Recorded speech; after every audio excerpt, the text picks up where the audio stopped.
రెండవ పిల్లరు காலத்தை மீட்டுக்கொள், நேரத்தை மேன்மைப்படுத்தும். దేవుడు మీకు ఇచ్చిన సమయమును ఘనపరచాలి. இங்கிலீஷ்ல சொல்றேன், redeem your time. ஆண்டவருடைய அந்த காலத்தையும் நேரத்தையும் நம்ம என்ன செய்யணும்னா மேன்மைப்படுத்தணும்.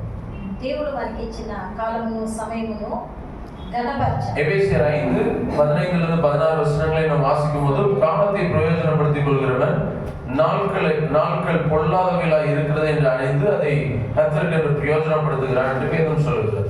எபேசி 5:15-16 15-16లో ఇలా ఉంది. నేరం దినములు చెడ్డవి గనుక మీరు మీ సమయమును పోనీయక సద్వినియోగము చేసుకొనుచు అజ్ఞానుల వల్లే కాక జ్ఞానుల వల్లే నడుచుకున్నట్లు జాగ్రత్తగా చూచుకోండి. ఓకే, இந்த சிஸ்டமேட்டிக் லைஃப் வேணும் அப்படினா, சிஸ்டமேட்டிக் லைஃப் మీకు కావాలంటే நேரத்தை ரொம்ப கரெக்ட்டா நம்ம யூட்டிலைஸ் பண்ணணும். మీ సమయం చాలా జాగ్రత్తగా దాన్ని, நேரம் தான் திரும்ப கிடைக்காது, திரும்ப வராது, పాటించాలి. సమయము తిరిగి రాదు. Praise Lord. அத மோசே சொல்றான், అయితే మోషే అన్నాడు, நாட்களை இன்னும் அறிவை எங்களுக்கு தாரும், మా దినములను లెక్కించుటకు మాకు నేర్పుము అన్నాడు. Praise Lord. எனக்கு பிரியமான தேவனுடைய பிள்ளைகளே, இன்னைக்கு நேரத்தையும் காலத்தையும் நம்ம எப்படி பயன்படுத்துறோம்? నా ప్రియమైన దేవుని పిల్లలారా మీరు సమయమును కాలమును ఎలా వినియోగించుకుంటారు? நிறைய பேர் நேரத்தை வேஸ்ட் பண்றோம். చాలా మంది సమయాన్ని వ్యర్థపరచుకుంటున్నాం. நிறைய காரியத்துக்கு வேஸ்ட் பண்றோம். చాలా విషయాలకు వ్యర్థపరచుకుంటున్నాం. அப்துல் கலாம் ஒரு இன்டர்வியூல சொல்றாரு, அப்துல் கலாம் ఒక ఇంటర్వ్యూలో ఇలా చెప్తున్నాడు, டைம் வந்து ரொம்ப பிரஷியஸ், அது ரொம்ப கனத்தோட இது பண்ணணும்னு சொல்றாரு. సమయం చాలా విలువైనది, దాన్ని చాలా ఘనంగా ఎంచాలని. உன் வாழ்க்கையில் எதை இழந்தாலும் நேரத்தை இழக்காதங்க. జీవితంలో పోగొట్టుకున్న సమయం మాత్రం పోగొట్టుకోవద్దు అని చెప్తున్నాడు. ஏன்னா ஒரு செகண்ட் போச்சுன்னா ஒரு துளி, ஒரு டிராப் வாட்டர் மாதிரி. ఒక్క సెకండ్ మన జీవితం నుంచి తరిగిపోతే ఒక డ్రాప్ వాటర్ ని మనం పోగొట్టుకోవాలి. அது திரும்ப எடுக்க முடியாது. మళ్ళా వాటిని తిరిగి తీసుకురాలి. ரைட் இல்ல. அதனால நம்ம வாழ்க்கையில அந்த டைம் ஸ்கெட்யூல் எப்படி பண்ணணும்? అందువలన మన జీవితంలో సమయం యొక్క షెడ్యూల్ ఎలా వేసుకోవాలి? వార திட்டம் தேவை, வீக்லி பிளான் தேவை. వారానికి ఒక టైం టేబుల్ లాంటిది ఒక, அதுக்கும் நீதிமொழிகள் 21:5 வசனம் இருக்குது. ஆனா வாசிக்க நேரம்ல நான் கடந்து போறேன். ஞாயிறு இரவு, திங்கள் ஞாயிறு வரை, அந்த திங்கள்ல இருந்து ஞாயிறு வரை, ஞாயிறுல இருந்து சனிக்கிழமை வரைக்கும் உள்ள அந்த ஹோல் வீக் கூடிய பிளான்ஸை கரெக்டா நம்ம ஸ்கெட்யூல் பண்ணணும். పత్రిక 5వ వచనంలో ఉంది, దాన్ని చదువుకోవడానికి సమయం చాలదు. వారంలో ఆది నుంచి మళ్ళా శనివారం వరకు మన టైం టేబుల్ ఎలా వేసుకోవాలనేది మనం నిర్ణయించుకోవాలి. ரெண்டாவது 3 கூடை விதி அப்படின்னு சொல்லுவாங்க. கூடை விதி. రెండవది 3 గంపల 3 buckets rule அப்படின்பாங்க. 3 பக்கெட்ல ரூல்ஸ்.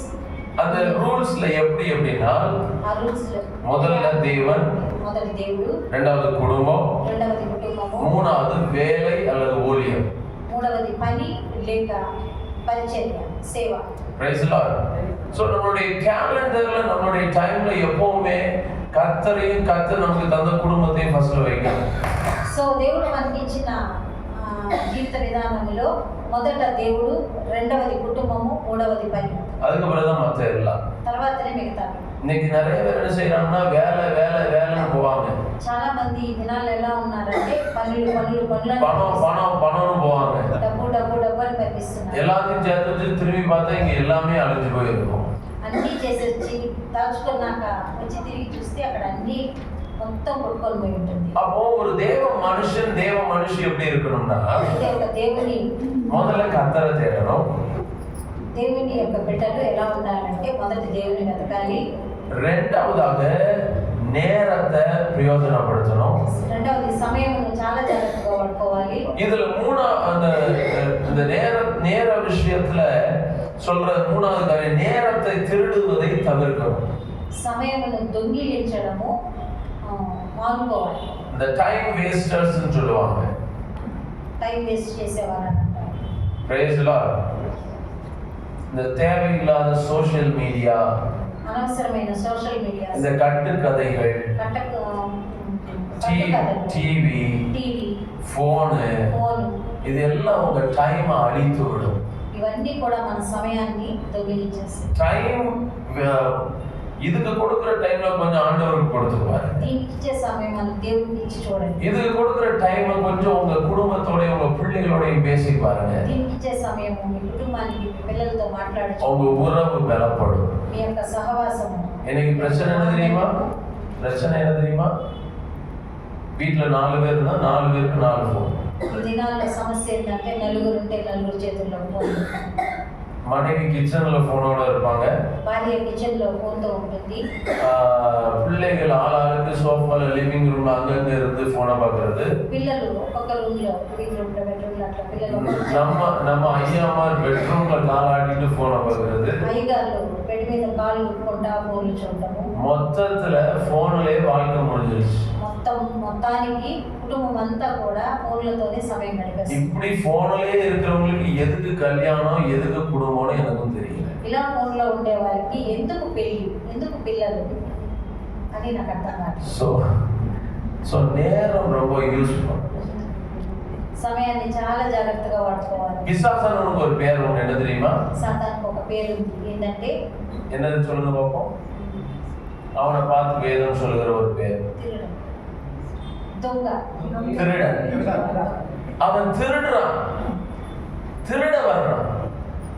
ஆடு దొంగ దొంగిలించడానికి వస్తాడు. கொஞ்சம் ஸ்பீடா என் வார்த்தை இருக்கும், ஏன்னா அதான் டைம் ரொம்ப ப்ரெஷியஸ். அப்போ திருட வர்றான். ஆடு దొంగిలించడానికి వస్తున్నాడు. என் ஆத்துமாவை திருட வர்றான், ఆత్మను దొంగిలించడానికి, என் நேரத்தை திருட வர்றான். సమయాన్ని దొంగిలించడానికి, கர்த்தர் எனக்கு கொடுக்கிற நேரத்தை அவன் திருட வர்றான். దేవుడు నాకు ఇచ్చిన సమయాన్ని వాడు దొంగిలించడానికి. எத்தனை பேருக்கு கோடீஸ்வரன் ஆகணும்னு ஆசை? ఎంతమందికి కోటీశ్వరులు కావాలని ఆశ? மல்டி மில்லியனியர்ஸ் ஆகணும்னு எத்தனை பேருக்கு ஆசை? మల్టీ మిలియనర్స్ గా మారాలని ఎంతమందికి ఆశ? எத்தனை பேருக்கு ஐஸ்வர்யமானாய் மாறணும்னு ஆசை? ఎంతమందికి ఐశ్వర్యవంతుని కావాలి? நல்லா கை வைத்துங்க, கர்த்தர் உங்களை ஆசீர்வதிப்பாருங்க. ஆமென் ஆமென். இப்போ நிறைய பேருக்கு ஆசையே கிடையாது போல. అంటే మీకు చాలా మందికి ఆశ. இதெல்லாம் நடக்குமா பாஸ்டர்? நடக்கிறத பத்தி பேசுறேன். జరిగే దాని గురించి మాట్లాడండి పాస్టర్. అది జరుగుతుందా?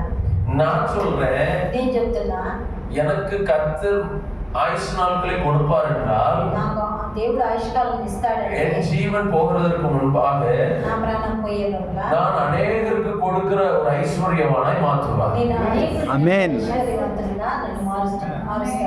ఆమేన్. இந்த ஊழியக்காரங்களாம் ஒரு கெட்ட வார்த்தை சொல்லியே பழகிட்டாங்க.